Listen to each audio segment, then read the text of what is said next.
제가 11년째 잠비아를 방문하고 있습니다. 카사리아도 1000만 평이기 때문에 다 평지예요. 전 국토가 평지예요. 여러분들은 지금 은돌라를 보고 계십니다. 저 할머니들이 돈을 보냈는데 그 할머니 아마 돌아가셨을 수도 있어. 전라도 광주에 있는 할머니인데 평창에 피정을 오셨어. 신부님, 저 온몸에 암이 다 퍼졌습니다. 아마 2달, 지난 6월 달에 와서 할머니가 나한테 한 얘기예요. 2달, 3달밖에 못 살 것 같습니다. 그런데 제가 나는 죽어도 신부님이 죽어가는 사람 수술해 주는 거 방송을 통해서 봤습니다. 제가 신부님 평생 모은 돈 2천만 원을 8월 며칠이면 그걸 탄대. 그걸 보내드릴 테니까 저는 죽지만은 신부님 2사람 살려달라고 돈을 보냈어. 2천만 원을 8월. 나는 이제 뭐 미국에 있었으니까 한국에 들어와 보니까 돈이 들어와 있었더라고.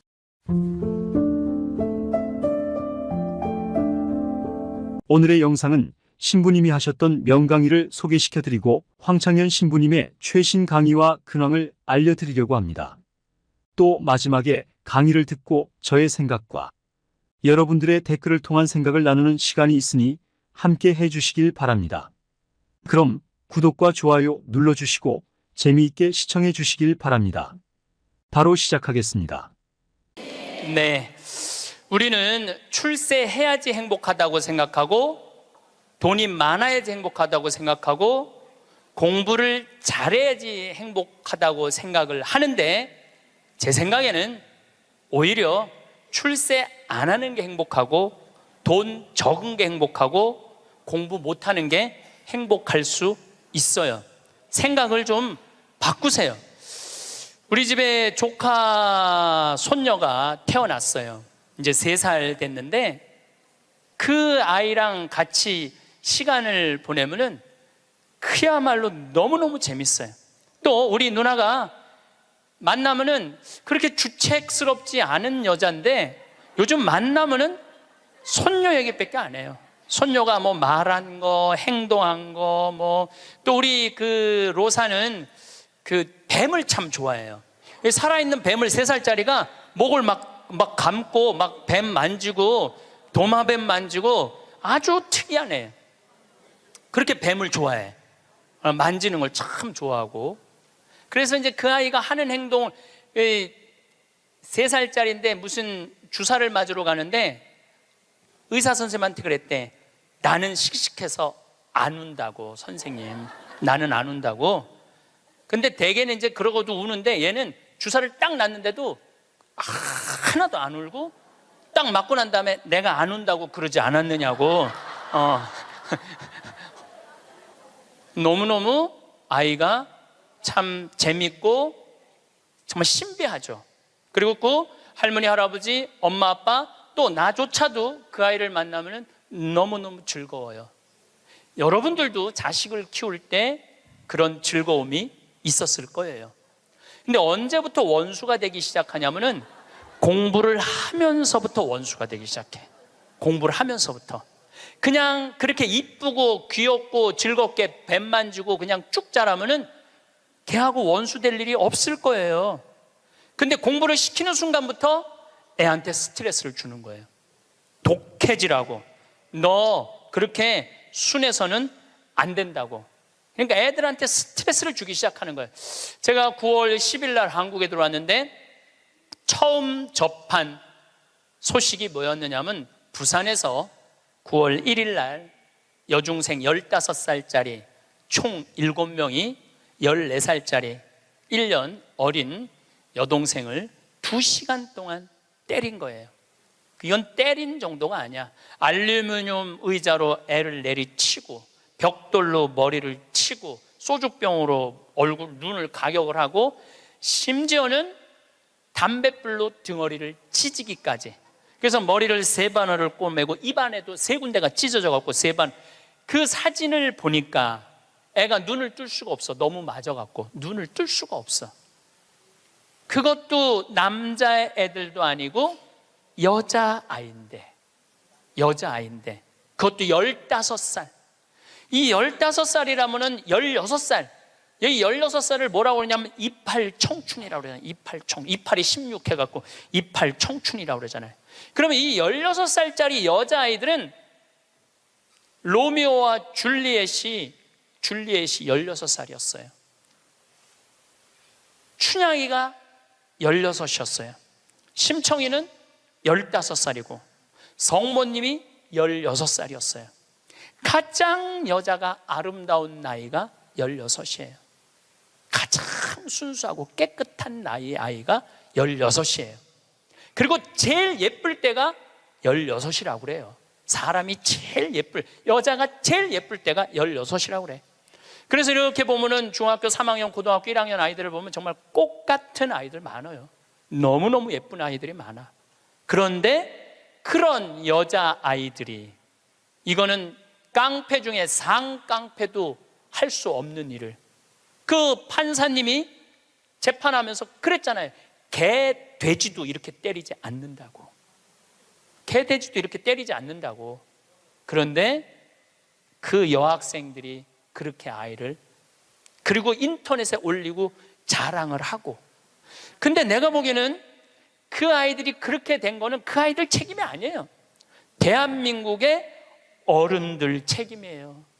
대한민국 어른들 책임이에요. 어른들이 그렇게 키운 거예요. 어른들이 이렇게 가르친 거예요.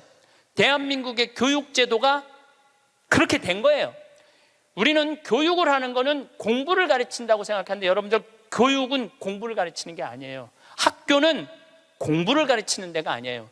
학교는 사랑을 가르치고, 양보를 가르치고, 협동을 가르치고, 노래를 가르치고, 예술을 가르치는 게 학교야.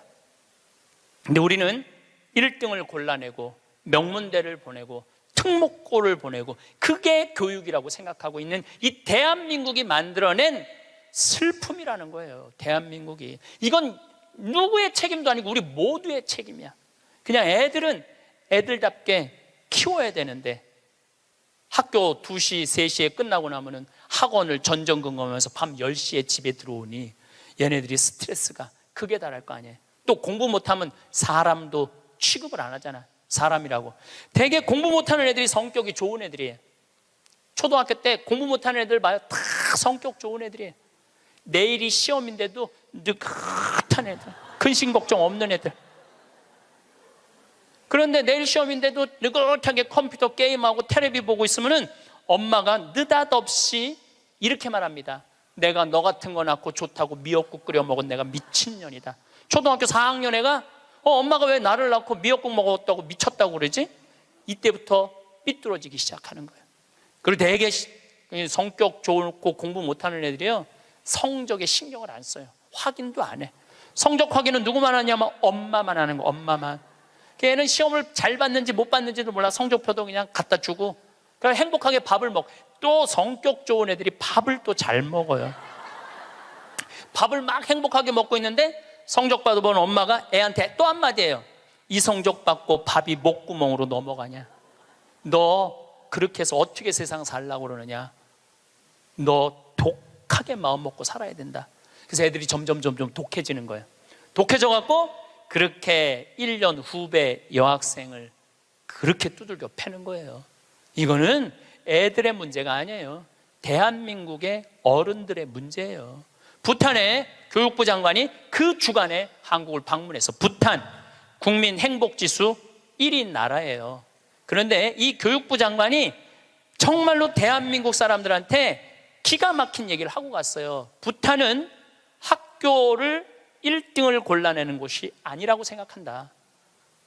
우리 교육은 아이들이 학교 와서 행복하고 즐겁게 놀고 사랑하고 양보하고 배려하고 질서를 가르치는 걸 우리는 교육의 목표로 생각한다. 근데 우리는 하버드 대학을 보내야 되고 서울대학을 보내야 되잖아요. 내가 그 얘기를 하니까 우리 후배 신부들하고 한 달에 한 번 모임이 있는데 후배 신부 하나가 그러더라고요. 신부님, 그 말 들어보니까 그래요. 어떤 아이가 엄마가 하버드대 그래갖고 애가 하버드대를 딱 합격하고 난 다음에 엄마한테, 엄마 원하는 하버드대 갔어, 나 찾지 마. 그리고 사라졌대요. 아직까지 안 나타났대요, 아이가. 그러니까 하버드 대학은 누가 가고 싶었던 거야? 엄마가 가고 싶었던 거예요. 애가 가고 싶은 건 아니에요. 우리가 지금 뭔가 교육을 잘못하는 거죠. 여러분들 정말로 공부 못하면 불행할까요? 내 조카들은 그렇게 저지방 대학을 저지하겠다고 저지방 우유를 그렇게 먹었는데 다 저지방 대학교 나왔어요. 근데 우리 조카 애들은 다 행복해요.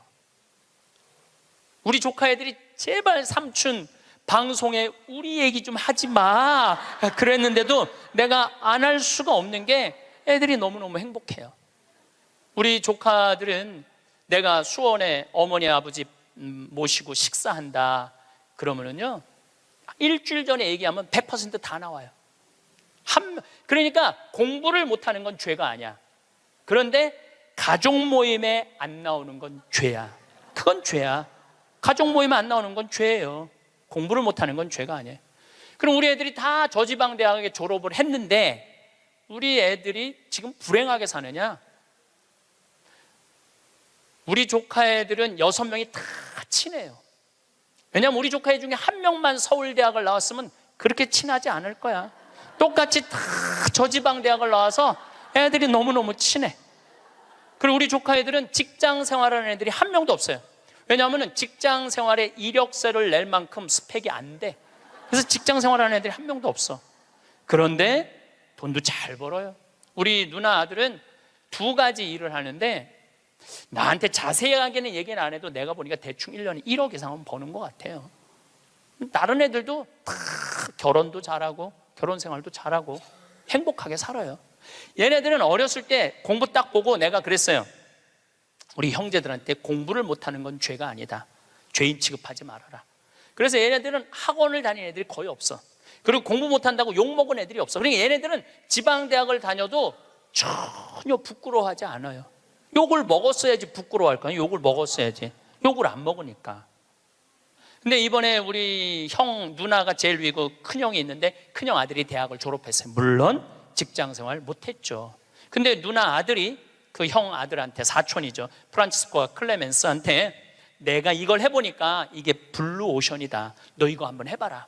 그래갖고 그 형이 보름 동안 다 시장 조사를 해주는 거야. 입지 조건까지도 다 조사를 해주고 나한테 보고를 했죠. 제가 한 5년 전부터 우리 형제들한테 우리 조카들이 이제 졸업하기 시작하는데 내가 보니까 얘네들은 직장 생활 못하고 다 장사할 것 같다. 근데 성격이 좋으니까 내가 보니까 장사해도 승산이 있을 것 같다. 그래갖고 개를 모았어. 한 달에 400만 원씩. 5년을 모았으니까 2억 5천을 모은 거죠. 우리 조카들은 내가 그랬어. 니네들 은행 들락날락 하면서 자괴감 느끼지 말아라. 니네 외삼촌 형제들이 다 돈을 모았으니까 가게 할 때 다 오픈, 다 돈 대줄 거다. 다 대줬어요. 또 얘네들 갚어. 그럼 그동안 또 대주는 거죠. 그래 얘 뭐 얼마 7,800만 원 들어간대. 다음 날 딱 내가 통장은 내가 갖고 있어요. 다른 사람이 갖고 있으면 무슨 일이 나잖아. 내가 갖고 있는 거예요. 통장 이름이 사랑의 황씨 통장이야. 사랑의 황씨 통장. 7,800만 원 딱 보냈어요. 졸업하자마자 2월 20 며칠일 날 오픈을 했는데 한 달 딱 지나고 났는데 보고가 들어왔는데 한 달 동안 다 제하고 번 돈이 650만 원이래. 그랬더니 또 할머니들이 그 종목이 뭐냐고 이렇게 물어보는 분들이 있어요. 자, 거기에 내가 한마디 할게요. 행복한 애가 가게를 하면은 돈을 벌어요. 불행한 애가 가게를 하면은요 망하게 돼 있어요. 종목이 문제가 아니에요. 행복한 사람이 행복하게 사는 거예요. 얘네들은 그냥 쭉 행복하게 사는 거야. 스트레스 안 받고 바보 병신 소리 안 듣고 그냥 성당 열심히 나가고 너 착하고 할머니 할아버지 공경하고 그러면 돼. 우린 욕심 없어 너한테. 쭉 행복한 애들이 행복하게 사는 거예요. 얘네들 판검사 안 돼도 난 하나도 부끄럽지도 않고 난 내 조카들이 너무너무 자랑스러워요. 열심히 살고 얼마나 좋아요. 꼭 공부를 잘해야지 행복한 거는 아니다. 그냥 성실하고 착하고 마음이 따뜻하면은요 다 살아가요. 우리 생태마을에 우리 직원들이 40명이 있어요. 왔다 가는 사람이 한 100명도 넘을 거예요. 근데 제가 내린 결론은 행복하게 자란 애가 직장 생활도 잘한다야. 과거에 술을 먹거나 컴퓨터 게임에 걸렸거나 우울증에 걸렸거나 조울증에 걸렸거나 대인 기피증에 걸린 애들은 아무리 내 강의를 듣고 싶으면 우리 애 좀 맡아주세요. 내가 많이 맡았어요. 정말로 수십 명도 더 데리고 있었어. 근데 그런 이력이 있는 애들은 결국은 직장생활을 못 하더라고요. 그런 이력이 있는 애들은 결국은 안 돼. 그러니까 결국은 애를 만들어내는 건 주위 사람이 아니야. 부모가 아이를 얼마나 아끼고 사랑하느냐, 이게 중요한 거예요. 공부가 중요한 게 아니고 출세가 중요한 게 아니고 이 세상에 와서 행복한 게 중요한 게, 행복한 게. 제가 이번에 애틀란타에 가서 한 집에 하루 딱 머무르고 그 다음에 호텔에서 머물렀는데, 내가 너무너무 사람들을 많이 만나니까 그 집 주인 자매하고 형제가 신부님 좀 편안하게 하루 아무도 안 만나게 해드린다. 그래갖고 아무도 그 집엔 오겠다는 분들이 많았는데 초대를 안 했어. 대신 아들이 하나 있는데, 아들이 미국에서 두 번째로 좋은 테크 유니버시티, 그러니까 기술 대학교인데 4학년이래. 근데 아들한테 전화를 한 거야. 우리 집에 신부님 오셨으니까 너 와서 저녁 먹고 가라, 기숙사에서. 근데 내가 1시에 이제 좀 씻고 좀 방에서 누워서 쉬고 있는데 얘가 3시에 왔어. 3시에 와서 엄마하고 두런두런 얘기하면서 엄마 음식 준비하는 걸 다 옆에서 돕더라고요. 고기도 굽고. 6시에 밥을 먹는데 아이가 너무너무 얼굴에 순해. 아주 너무너무 순하고 깨끗하고. 근데 밥을 먹고 이야기를 두런두런하고 밥 먹고 난 다음에 끝났는데 10시까지 나하고 얘기를 하는 거예요. 색소폰을 연주를 기가 막히게 하는데 자기 연주한 것도 다 보여줘가면서 밤 10시가 되니까 엄마가 너 이제 기숙사 가라고 10시에 집에를 가더라고요. 학교를. 내가 여러분들 집에 갔어. 여러분들 자녀 중에 서울대학 법대 다니는 애가 있어. 근데 내가 여러분들 집에 방문했어. 5분 신부님 오니까 너 우리 집에 와서 저녁 식사해라. 그러면 와서 3시부터 밤 10시까지 식사 같이 할 자식이 얼마나 있을까요? 내가 보기에는 거의 없어요.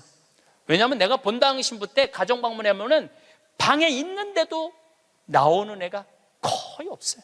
자기 공부한다고. 아니, 본당 신부님이 가정 방문을 했는데 방에 있는데도 안 나와. 이게 지금 대한민국의 교육의 현실이에요. 그게 여러분들 훌륭하게 키우는 거예요? 우리 집에 손님이 왔는데, 그것도 본당 신부가 왔는데 자기 공부한다고 내가 거기서 미사하고 한 2시간 있어도 얼굴도 안 비치는 자식들 천지예요. 그러니까 우리는 뭔가 지금 잘못하고 있는 거예요. 또 잊지 못하는 애가 또 하나 있어. 세크라멘토에 강의를 갔는데 총회장님 집에서 제가 머물렀어요. 밤 10시에 강의가 끝나고 저녁에 갔는데 그 집 아들이 대학교 4학년이었어요. 그런데 이제 총회장이 치과 의사라 이렇게 게스트하우스가 따로 있더라고요. 근데 거기서 이제 와인을 한 잔 먹고 이 얘기 저 얘기 했는데 1시 반까지 얘가 내 앞에서 시중을 들더라고요. 또 내가 물어봤어요. 야, 너 내일 학교 가야 된다며 왜 방에 안 들어가냐? 우리 집에 손님 왔는데 내가 어떻게 들어가서 자느냐? 나 그걸 아직도 잊지 않아요. 그리고 내가 신부님 잠자리 게스트하우스에 신부님 잠자리까지 봐줘야 되겠다는 거예요. 세크라멘토가 굉장히 덥거든요. 내 이불까지 봐주고 에어컨 온도까지 다 하고 나 침대에 눕는 거 보고 가더라고요. 근데 내가 왜 이 얘기를 하느냐면은 얘가 이제 대학원, 그러니까 의대는 보통 4학년 학부 끝나고 의대를 가거든요. 치대를 갔어. 라스베가스에 있는 치대를 갔는데 아버지가 굉장히 서울 치대 나와갖고 굉장히 돈을 많이 버는 분이에요. 근데 치대를 가서 얘는 군의관으로 지원을 했어. 군의관으로 지원을 하면 의대가 1년에 학비가 1억이래요. 그 학비를 국가에서 다 대줘. 그 용돈도 다 내줘. 야, 너 아버지 돈 많은데 아버지한테 돈 달라고 그러지 왜 네가 군의관까지 지원을 하느냐? 근데 또 그 아이가 또 잊지 못하는 말을 했어요. 내가 왜 엄마 아빠의 미래를 빼앗아야 되느냐고. 자기가 아버지 돈 쓰면 엄마 아빠 나 얼마든지 할 수 있는데, 우리나라 명문대학교 애들은 엄마 아빠가 언제까지 살았으면 좋겠냐? 60살까지 살았으면 좋겠다고. 자기 뒷바라지하고 죽었으면 좋겠다고. 이게 지금 대한민국이 교육을 잘못하고 있는 거예요. 크게. 난 내 강의 때 핸드폰 올려도 한 번도 신경질을 부린 적이 없어. 한 번도.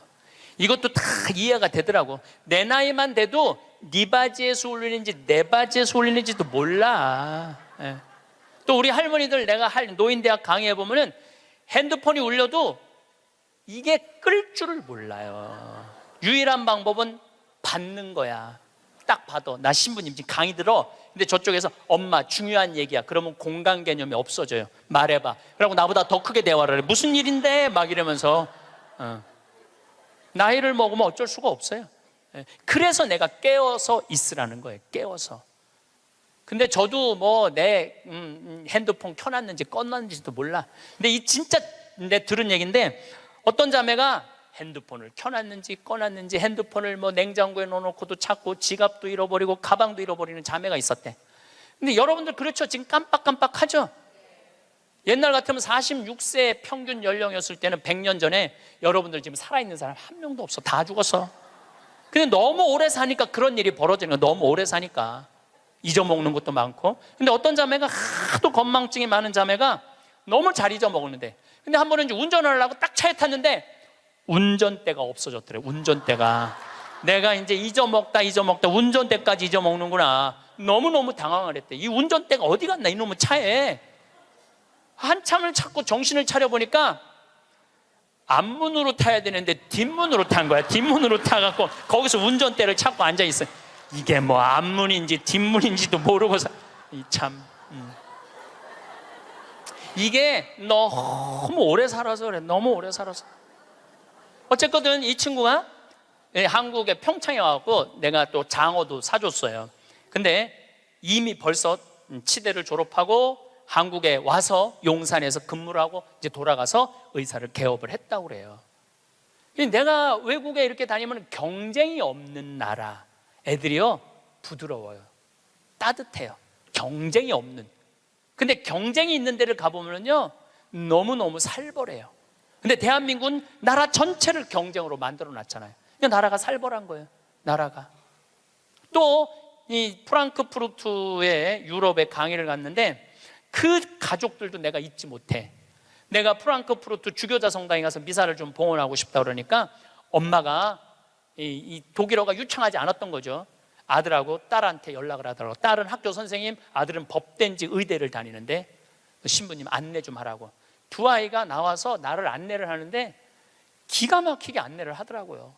그리고 너무너무 음식도 잘 시키고 하나하나 설명을 해주는데, 대한민국에서 여러분들 내가 명동에 가갖고 좀 명동 구경 좀 하고 싶으면 여러분들 자녀 중에 신부님 좀 안내 좀 하라고 그러면 여러분들 아들 중에 엄마가 가서 해. 내가 가서 해. 그러니까 이게 이 영어로 말하면 우리나라 애들은 프렌들리하지 않아요. 다정하지 않아요.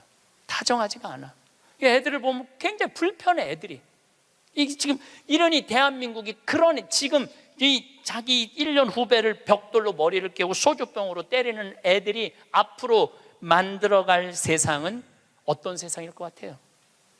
지금 대한민국이요 교육제도를 바꾸지. 제가 아까 1000년, 100년, 10년, 2030년, 2040년 얘기하죠. 완전히 새로운 세상이 되고 있어요. 지금 공부 잘한다고 좋은 세상은 끝났어요. 행복한 사람이 많아야지 행복한 나라가 되는 거예요.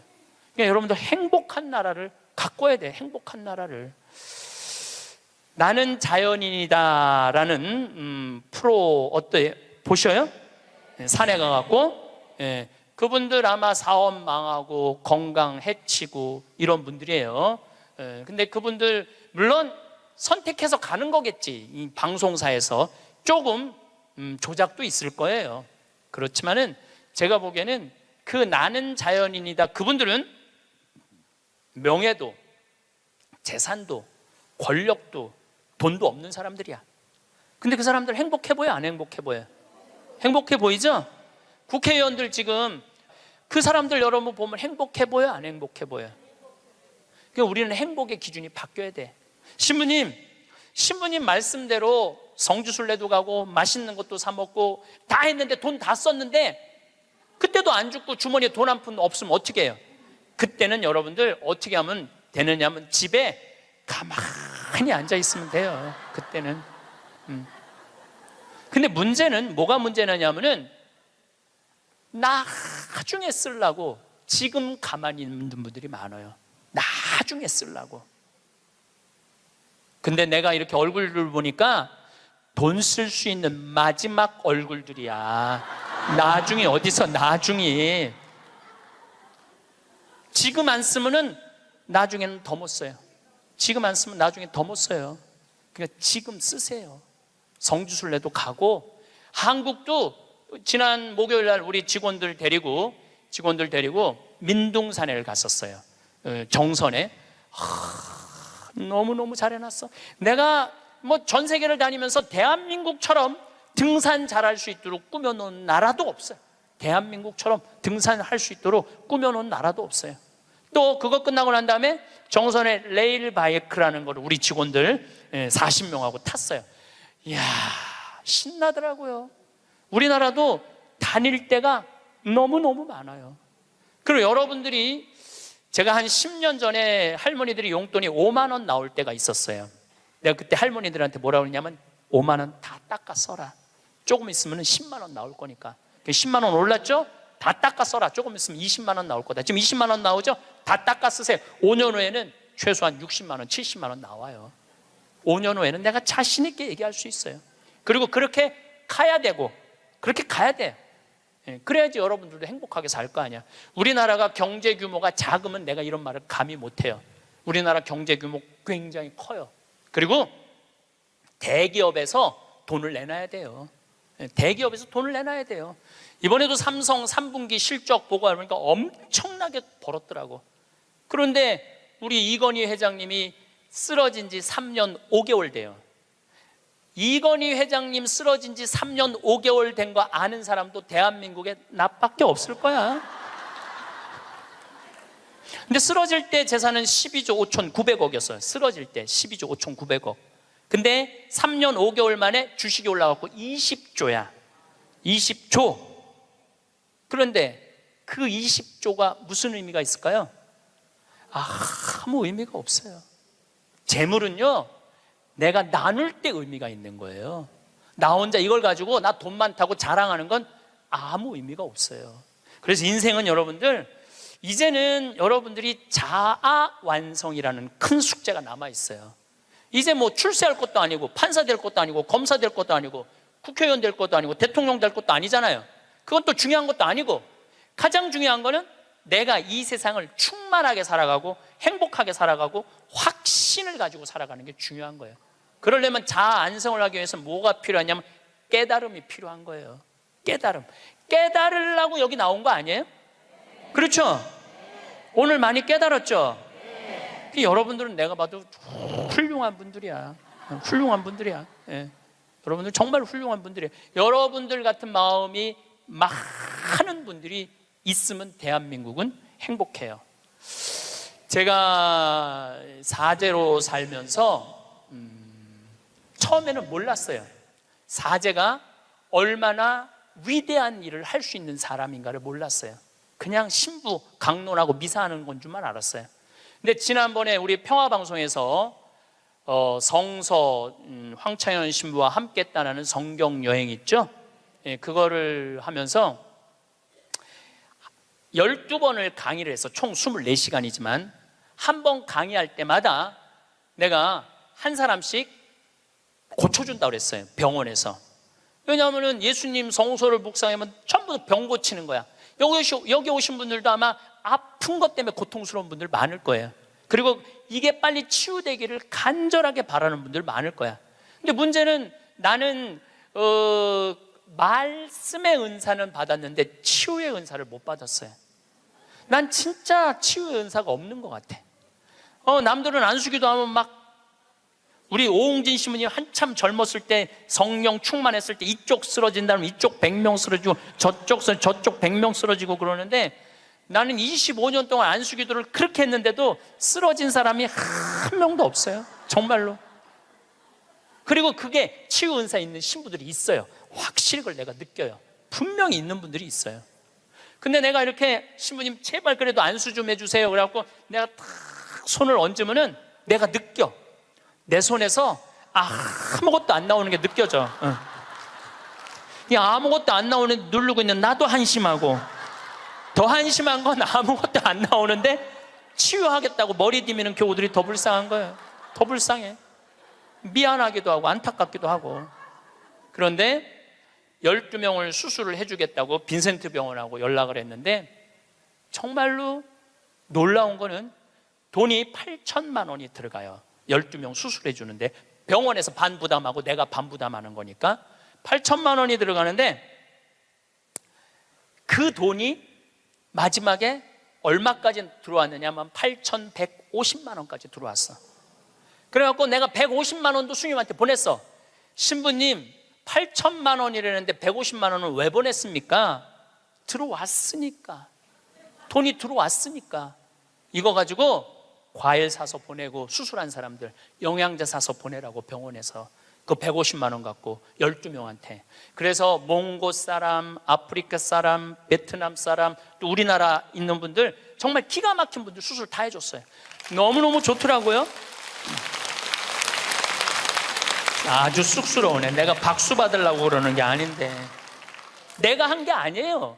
내가 한 게 아니고 교우들이 보내준 거예요. 내가 한 게 아니고.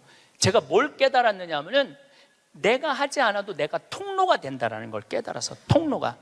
그런데 더 놀라운, 이건 박수 받을 게 아니라 더 놀라운 거는 그 성경 여행에 그걸 보면서 할머니들이 돈을 보내준 거야. 할머니들이 돈을 보냈는데 그 할머니 아마 돌아가셨을 수도 있어. 전라도 광주에 있는 할머니인데 평창에 피정을 오셨어. 신부님, 저 온몸에 암이 다 퍼졌습니다. 아마 2달, 지난 6월 달에 와서 할머니가 나한테 한 얘기예요. 2달, 3달밖에 못 살 것 같습니다. 그런데 제가 나는 죽어도 신부님이 죽어가는 사람 수술해 주는 거 방송을 통해서 봤습니다. 제가 신부님 평생 모은 돈 2천만 원을 8월 며칠이면 그걸 탄대. 그걸 보내드릴 테니까 저는 죽지만은 신부님 2사람 살려달라고 돈을 보냈어. 2천만 원을 8월. 나는 이제 뭐 미국에 있었으니까 한국에 들어와 보니까 돈이 들어와 있었더라고, 할머니가. 그리고 그걸 보고 또 돈이 많이 들어왔어. 하여튼 많이 또 들어왔어. 그래갖고 수님한테 또 연락을 해갖고 수술해 주라고 그랬더니 또 8명을 또 수술을 해줬어요. 그래서 이제 다음 주 목요일 날 평화방송하고 수요일 날인가 보다. 다음 주 수요일 날 평화방송하고 전달식 돈 4천만 원이면은 8명을 수술해 줄 수 있는 거. 4천만 원이면은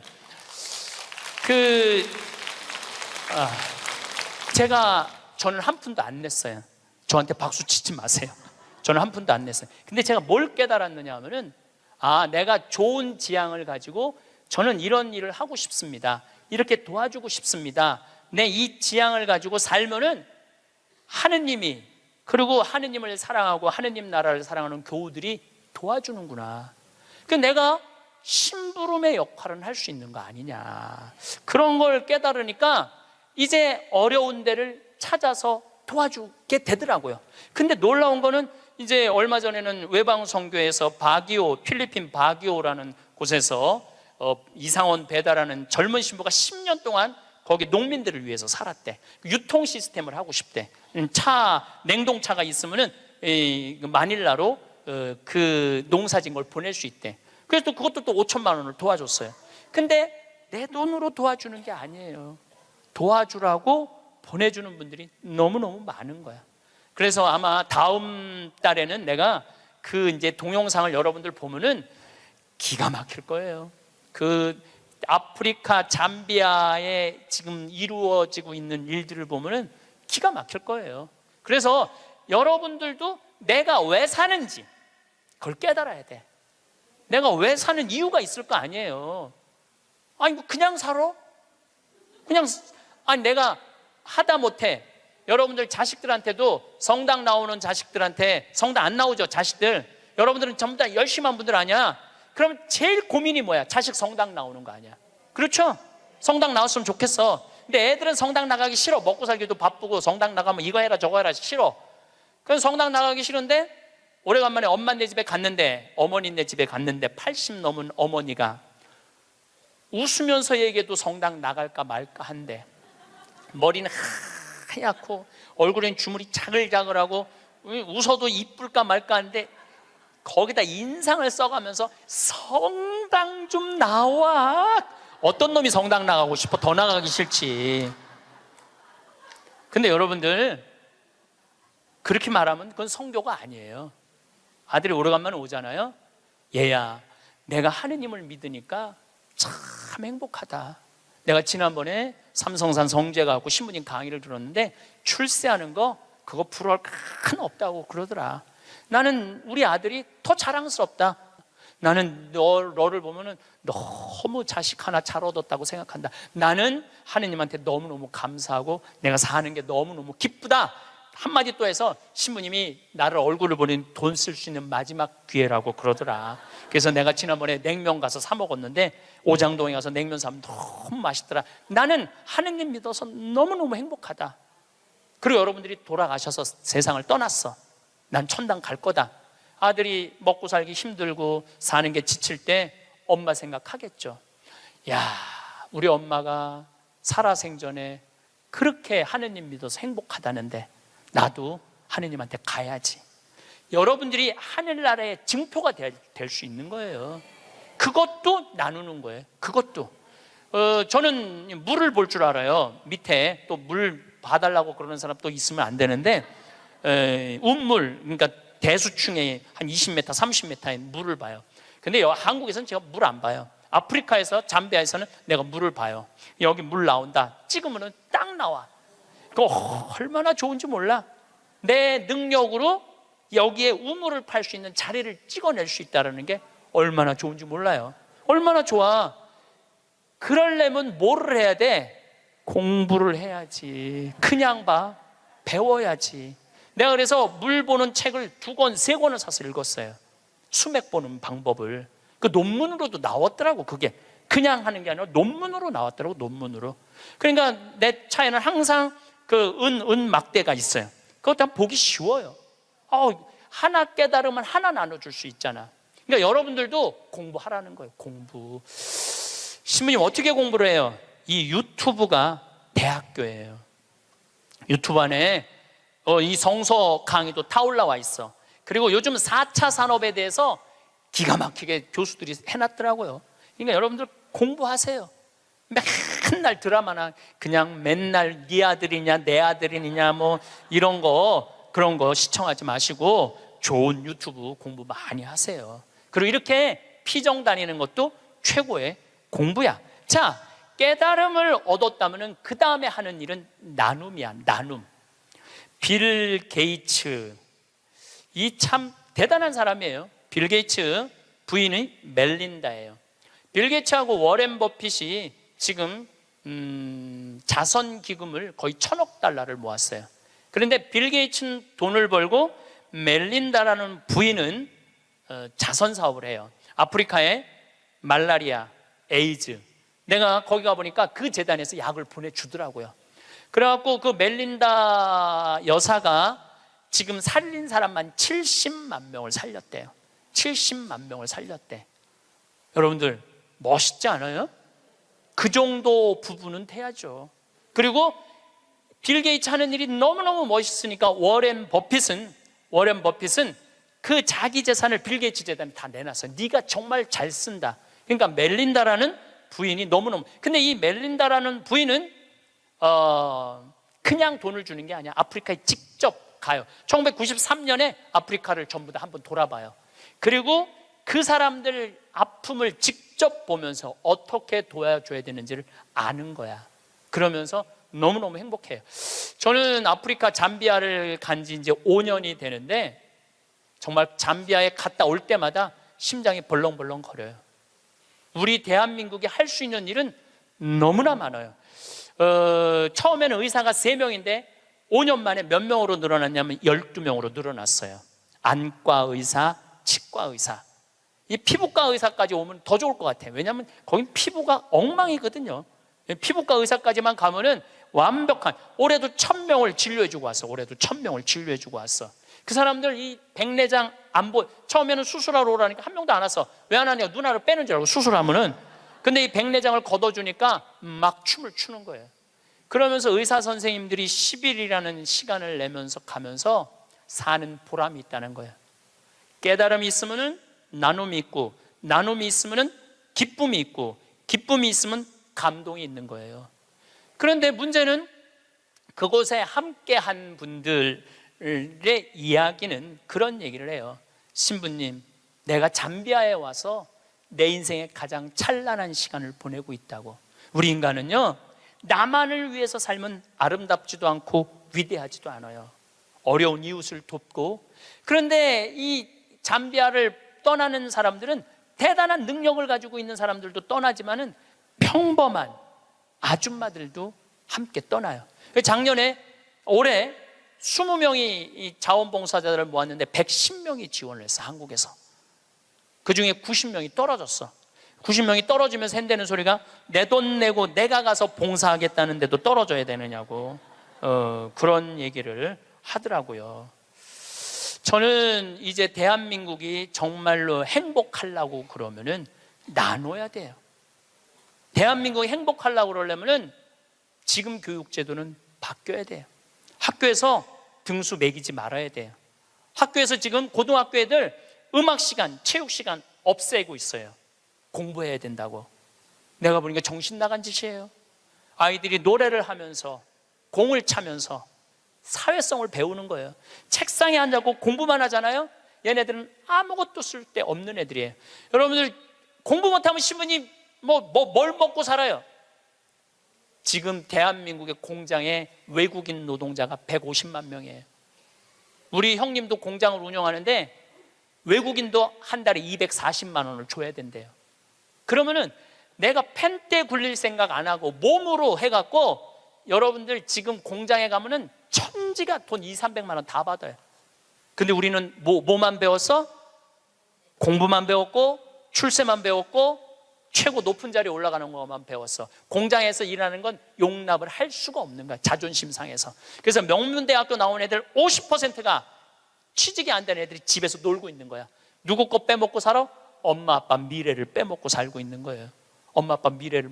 근데 이게 왜 그러냐면 대한민국이 잘못 키워서 그래요. 잘못 키워서. 몸으로 사는 거는 결코 나쁜 게 아니에요. 몸으로 사는 것처럼 솔직하고 정직한 게 없는 거예요. 그래서 여러분들도 정말 애들을 공부로 가르치지 말고 사람을 가르치는 교육을 저는 했으면 참 좋을 것 같아요. 이제 다음 달에는 제가 마지막으로 이렇게 살았으면 어떻게 죽어야 되느냐. 이 죽는 것도 큰 숙제예요. 여러분들 최고의 숙제가 뭔지 알아요? 잘 죽는 거예요. 잘 죽는 거. 내년 2월 달부터 사전 의료 의향 지향서, 그러니까 나는 사전 연명 의료 그거를 나는 죽을 때 연명 치료 안 한다. 그게 법으로 통과됐어요. 법으로 통과가 되었고 내년 2월 달부터는 나는 암에 걸렸다. 그러면은 더 이상 치료 원하지 않는다. 말기 암 더 이상 치료 원하지 않고 심폐소생술 안 한다. 여러분들 80살 넘어갖고 심폐소생술 하면 어떻게 돼요? 갈비뼈 다 부러져요. 왜 죽어가면서 갈비뼈 부러뜨려가면서 죽어야 돼? 그냥 편안하게 죽으면 되지. 이게 죽는 것도 큰 숙제야. 우리 아버지께서 지난 4월 10일 날 세상을 떠나셨어요. 근데 정말로 편안하게 보내드렸어요. 그리고 저는 아버지에 대한 그리움이 있지만 이제는 떠날 때가 돼서 떠나셨다라는 생각 들어요. 87세에 떠나셨으니까 그럼 그 정도면 됐죠. 여러분들 87세에 한 2달 고생하고 죽으면 행복하지 않아요? 그렇죠? 그래서 다음 시간에는 어떻게 하면 잘 죽을까 이 얘기를 나누도록 하겠습니다. 감사합니다.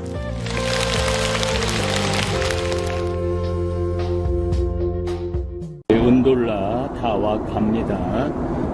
여기가 제가 생활하고 있는 지역이에요. 네, 이제 잠비아 들어왔습니다. 제가 생활하는 건 아니고 우리 신부님들이 활동하고 생활하는 지역이죠. 어제 비가 오셨다 그러더니 아주 맑으네. 해발 1100m라 구름이 아주 낮게 깔리죠. 저 도로 공사가 빨리 완전하게 끝나야지 우리가 은돌라를 빨리 달릴 수가 있는데, 잠비아는 우리나라보다 7배 큽니다. 나라는 인구는 2천만입니다. 2천만. 저렇게 마을들이 이렇게 있어요. 그리고 이제 아래 보이는 데가 이제 거뭇거뭇한 데가 개미산입니다. 개미산. 이 동네만 해도 잘 사는 동네죠. 네, 광산이 지금 지나가고 있습니다. 대개는 구리강산인데 어마어마한 광산을 여러분들 보고 계십니다. 저 아래로 얼마나 파고 들어간 거야? 200m 파고 들어간 것 같으네, 광산이. 크죠. 어마어마하게 크죠. 그리고 이건 전부 다 숲이에요, 숲. 우리가 소나무 심어서 놓듯이 이제 여기도 이렇게 정리가 되어 있는 거죠. 개미산들. 아유, 반갑다, 잠비아. 나무를 심고 또 벌목을 하고 또 심고 그렇습니다. 네, 조금 더 이제 거치대를 가지고 짐벌을 가지고 촬영을 하도록 하겠습니다.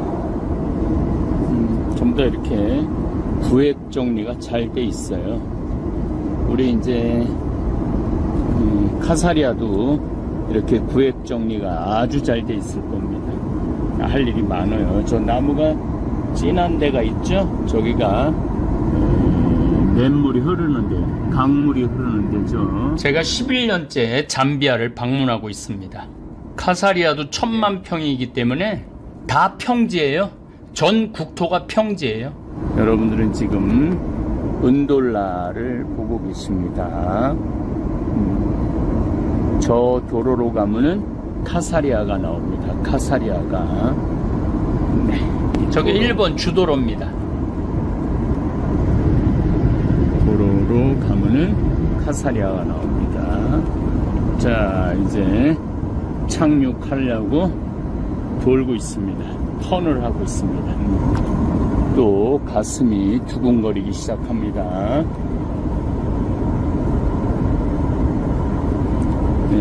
네, 저희들이 이제 곧 착륙할 겁니다. 저기 소나무 숲이 조성되어 있습니다. 나무가 크면은 엄청 커요. 깜짝 놀랄 정도로 나무가 큽니다. 조금 더 가까이 여러분들 보고 계세요. 굉장히 풍요롭죠. 우리들이 기적을 일으킬 수 있습니다. 여기서 기적을 일으킬 수 있어요. 기적은 이미 시작됐고 기적이 일어날 거예요. 네, 이제 활주로로 내려갑니다. 저 둥글둥글한 거는 전부 다 개미산입니다. 개미산. 네모나게 이렇게 구획을 다 해놨어요. 이건 다 소나무들이에요. 소나무들. 네.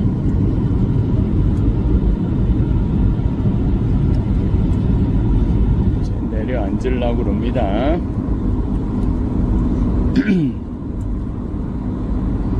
아유, 언제나 와도 좋아요.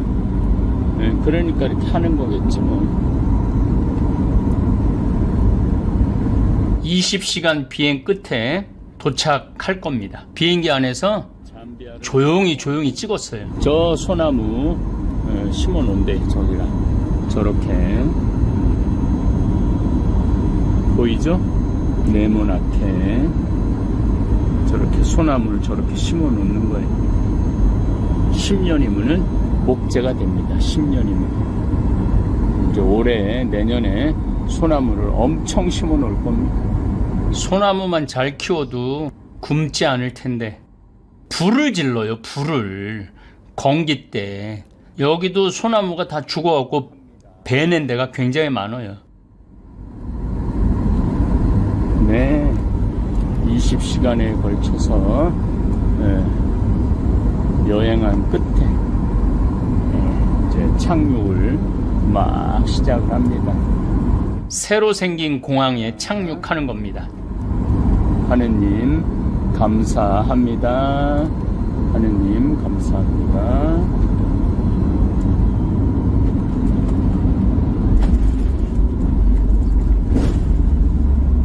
착륙도 부드럽게 했어요.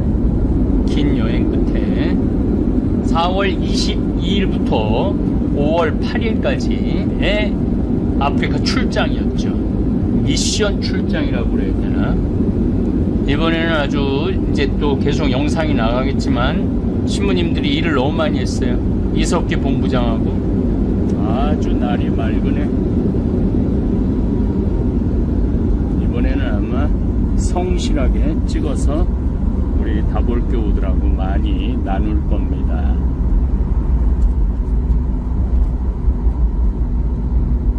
긴 여행 성호를 긋고 이마에 그냥 상처가 수염을 저렇게 하루만 안 깎아도 이거는 이디오피아 말입니다.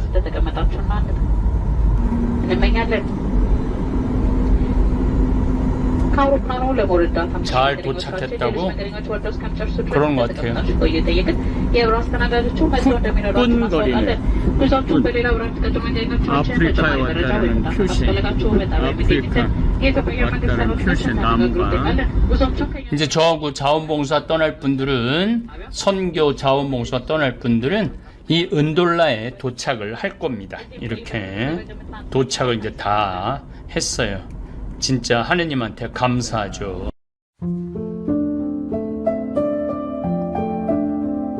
차라리 타인이었다면 더 나았을 것 같습니다. 최근에는 자신의 부모나 자식보다 못한 이들이 점점 더 많아지고 있는 추세입니다.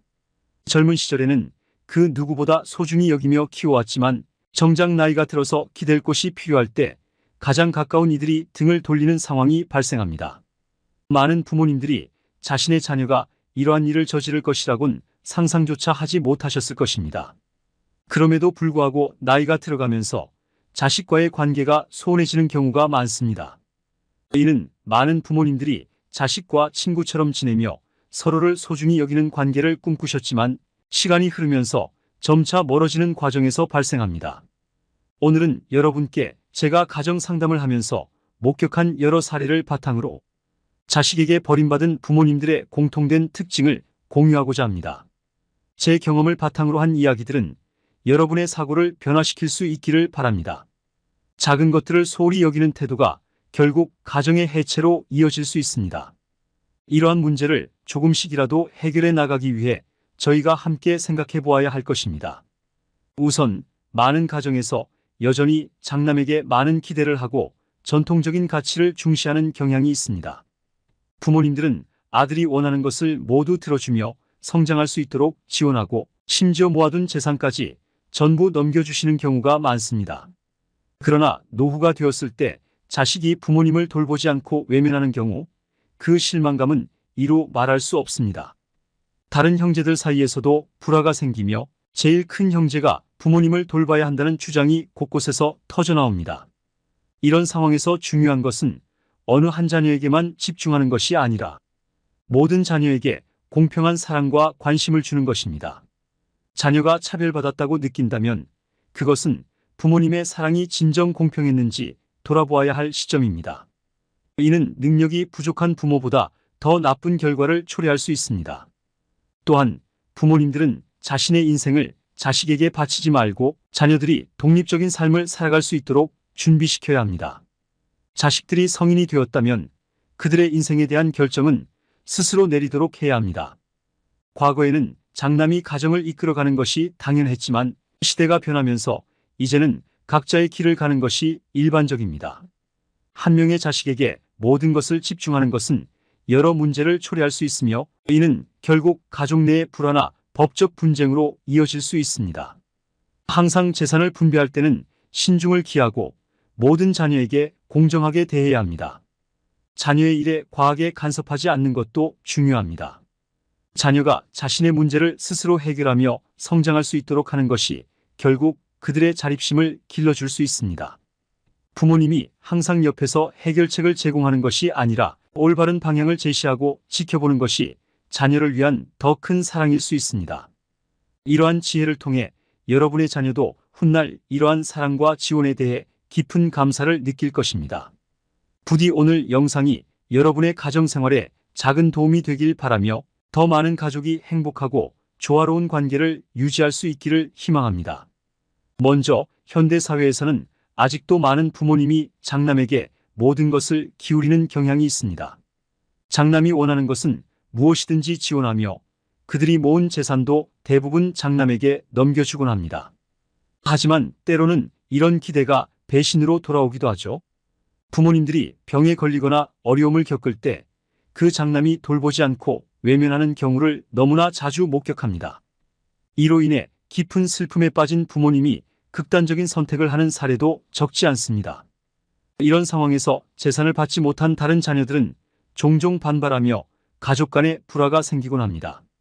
부모님의 마음이 특정 자녀에게 더 기울 수는 있겠지만 절대로 자녀들 사이에 차별을 두어서는 안 됩니다. 부모님이 모든 자녀를 공평하게 사랑했다고 믿으셔도 한 자녀가 차별받았다고 느낀다면 그 마음을 진지하게 고려해 보아야 합니다. 무능력한 부모보다 차별하는 부모가 더 큰 문제를 일으킬 수 있습니다. 경제적으로 어려워도 자녀를 차별하지 않고 사랑으로 키우면 자녀들은 적어도 실패하지 않을 것입니다. 현실은 종종 첫째 자녀에게 모든 것을 투자하고 나중에 둘째 자녀에게 의지하려는 부모님들이 계십니다. 이러한 선택이 과연 올바른지 신중히 고민하셔야 합니다. 이런 선택을 한 부모님들이 자주 경험하는 것이 바로 자식에게 버림받는 아픔입니다. 자녀를 위해 모든 것을 희생하고 좋은 교육과 직장, 결혼까지 지원했음에도 불구하고 결국 요양원에서 홀로 생을 마감하는 경우가 많습니다. 자녀에게 의지하는 것이 아니라 자녀 각자의 인생이 있으며 독립적으로 살아가야 합니다. 자녀들이 성인이 되면 그들 스스로 가정을 이루고 살아가야 하는 것입니다. 부모님 세대에서 끝나야 할 의존의 시대입니다. 과거에는 장남이 가정을 일으켜 세우는 역할을 했지만 지금은 모든 자녀가 자신의 삶을 책임져야 합니다. 사위나 며느리 모두 자신의 이익을 추구하는 시대이며 한 명의 자식에게 모든 재산을 주는 것은 불공평하며 갈등의 원인이 될 수 있습니다. 명절이나 가족 모임 때마다 발생하는 분쟁이나 소송, 심지어 폭력에 이르는 사태를 피하려면 재산을 공평하게 관리하고 자녀들 모두에게 공평하게 나눠주어야 합니다. 이것이 부모님과 자녀 모두의 행복을 위한 최선의 방법입니다. 두 번째로 부모님들께 말씀드리고 싶은 것은 자녀를 과보호하지 말아야 한다는 점입니다. 자녀의 모든 문제를 부모가 해결해 준다면 자녀는 결코 성장할 수 없습니다. 모든 인간은 삶 속에서 겪는 고난을 통해 성장하며 스스로 문제를 해결하는 과정에서 자신의 진정한 능력을 발견하게 됩니다. 그러나 우리 사회에는 자녀가 직면한 모든 문제를 해결해 주려는 부모님이 많습니다. 이렇게 자란 자녀는 대개 어른이 되어서도 자립심이 부족하며 자신의 일을 스스로 해결하는 능력이 매우 제한적입니다. 금전적 문제에 있어서도 자녀가 부모님을 너무 의존하게 되면 이는 나중에 큰 문제로 발전할 수 있습니다. 부모님이 항상 도와주실 것이라는 생각이 깊이 뿌리내릴 수 있기 때문입니다. 따라서 지혜로운 부모님은 자녀의 일에 과도하게 개입하지 않고 자녀가 스스로 문제를 해결할 수 있도록 격려해야 합니다. 예를 들어 대학교에서 성적 문제로 교수님을 직접 찾아가는 부모님이 많다는 것은 사실 건강하지 않은 관계의 반증입니다. 회사에서 상사에게 지적을 받았을 때 부모님이 나서서 해결하려고 하면 자녀는 결코 성장할 수 없습니다. 이렇게 부모님이 모든 문제를 해결해 준다고 해서 자녀가 잘 살게 되는 것은 아닙니다. 오히려 자녀는 다른 사람과의 관계에서도 어려움을 겪게 되며 이는 결국 자존감 저하로 이어질 수 있습니다. 결국 자녀는 자신의 문제를 스스로 해결하는 방법을 배우지 못하며 어려움에 직면했을 때 적절히 대처하지 못하게 됩니다. 이것은 자립 능력 부족으로 이어지며 자녀는 항상 다른 이에게 의존하게 됩니다. 자녀의 문제 해결을 돕기 위해서는 부모님이 해야 할 일은 바로 물고기를 잡는 방법을 알려주는 것입니다.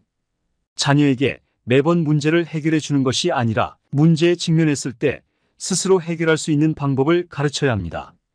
이러한 접근 방식은 자녀가 독립적이고 책임감 있는 성인으로 성장하는 데 필수적입니다.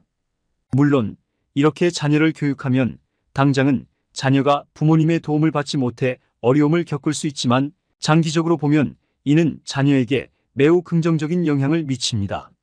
자녀를 진정으로 사랑한다면 모든 문제를 대신 해결해 주는 것이 아니라 자녀가 스스로 문제를 해결하고 결정할 수 있도록 지지해 주는 것이 중요합니다. 이는 자녀가 성장하는 데 필요한 자율성과 자립심을 기르는 데 도움이 됩니다. 결국 자녀가 성인이 되어 부모가 되었을 때 여러분의 이러한 지원과 가르침을 이해하고 감사해야 할 날이 올 것입니다. 세 번째로, 부모님들이 자주 범하는 실수 중 하나는 자식에게 너무 일찍 재산을 이전하는 것입니다. 많은 부모님이 생각하시기를 나는 결국 세상을 떠날 텐데 내 재산은 자식에게 상속될 것이니 미리 주는 것이 낫다고 생각하십니다. 상속세 절감을 위해 적절한 시기에 재산의 일부를 증여하는 것은 합리적일 수 있습니다. 하지만 부모님의 재산이 그리 많지 않은 상황에서는 이러한 결정이 자칫 위험할 수 있습니다. 자녀에게 너무 일찍 재산을 넘겨주게 되면 처음에는 감사함을 표현할 수 있으나 대부분 1년 정도가 지나면 부모님을 부담으로 여기기 시작하며 그 감사함을 잊어버리는 경우가 많습니다. 더 나아가 자녀가 재산을 부적절하게 관리하여 모두 잃어버리는 사태까지 발생할 수 있습니다. 이런 상황이 발생하면 자녀와 부모 모두 말년을 비참하게 보낼 위험이 큽니다.